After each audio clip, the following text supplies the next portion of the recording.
Company आहे त्याला काय आधी साधारणपणे एक्सपिरियन्स आहे वगैरे कोणालाच काही माहिती नाही. पण जी ऑनलाईन ॲप्लिकेशनची सिस्टीम वर्षानुवर्ष मुंबईत होती, पुण्यात होती, मला वाटतं ठाण्यात होती, नागपूर, नाशिक ह्या काही ठराविक शहरांमध्ये होती. अचानक ह्या वर्षी ठरवलं गेलं की आता सगळ्या एक्झाम्सचे हे जे काही ॲडमिशन आहेत 10वीच्या नंतरच्या FIJCचे जे, मग तुम्ही प्रत्येक कोर्स घ्या, मेडिकल घ्या, इंजिनिअरिंग घ्या, सगळं काही घ्या, हे त्या विन्सिसकडेच दिलं गेलं. आणि मग 21 मेला जेव्हा पोर्टल सुरू झालं तेव्हा पहिल्याच दिवशी क्रॅश झालं. ऑनलाईन जे काही तुम्हाला फॉर्म भरायचे होते ते क्रॅश होत होते, त्याच्यात गडबड होती.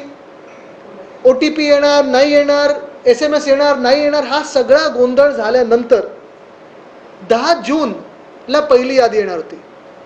पहिली यादी आली का? तर नाही आली. अजूनही विद्यार्थी 25 लाख विद्यार्थी महाराष्ट्रातले हैराण आहेत, स्ट्रेसमध्ये आहेत, टेन्शनमध्ये आहेत की ॲडमिशन मिळणार की नाही मिळणार. मग सांगितलं 26 जूनला लागणार. 26 जूनला आली का यादी? तर नाही आली. आता 26 जून जाऊन 2 दिवस झालेले आहेत. आज तारीख 28. सांगतात आज येईल, कदाचित 30 तारखेला येईल.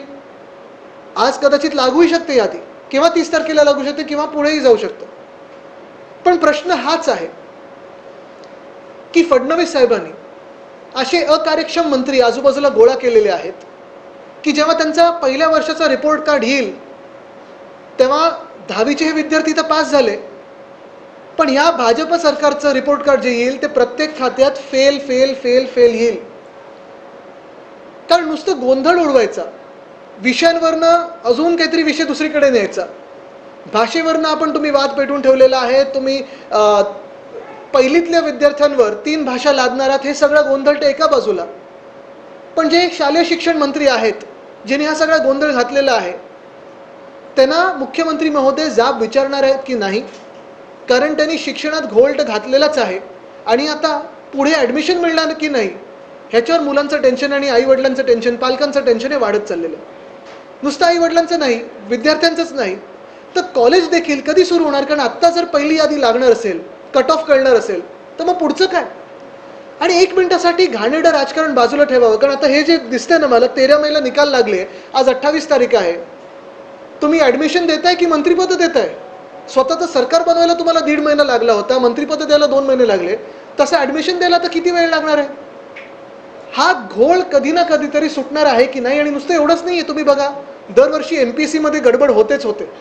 जे सरकारी कोर्सेस आहेत किंवा जिथे जिथे सरकारचा हस्तक्षेप आहे तरी कोणाला तरी हे सिस्टम देऊन ठेवली असते, जसं आधी M-पोर्टलला देऊन ठेवलं होतं ते बाकीच्या परीक्षांसाठी. पण ही कंपनी मंत्री महोदयांनी का म्हणून ह्याला निवडलं?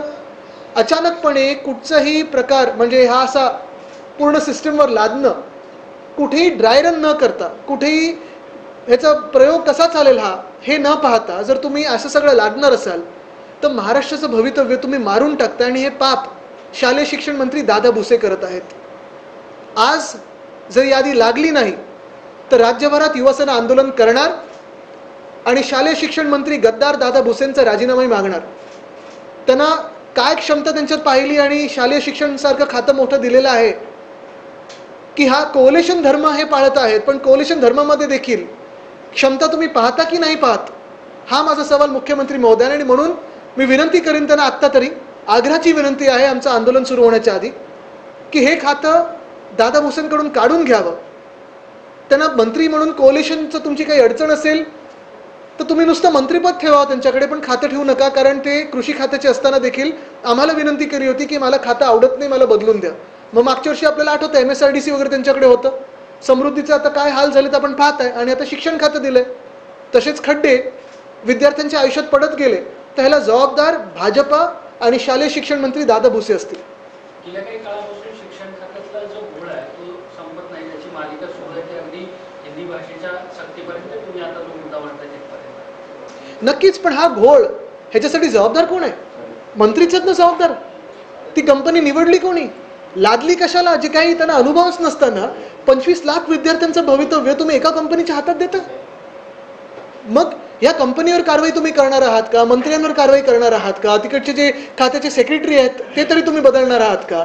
काहीतरी मुख्यमंत्री ह्याच्यात पावलं उचलणार आहेत की 25 लाख विद्यार्थ्यांची हाल झालेले आहेत ते त्यांना आवडत आहेत, हे असेच पाहत बसणार आहेत?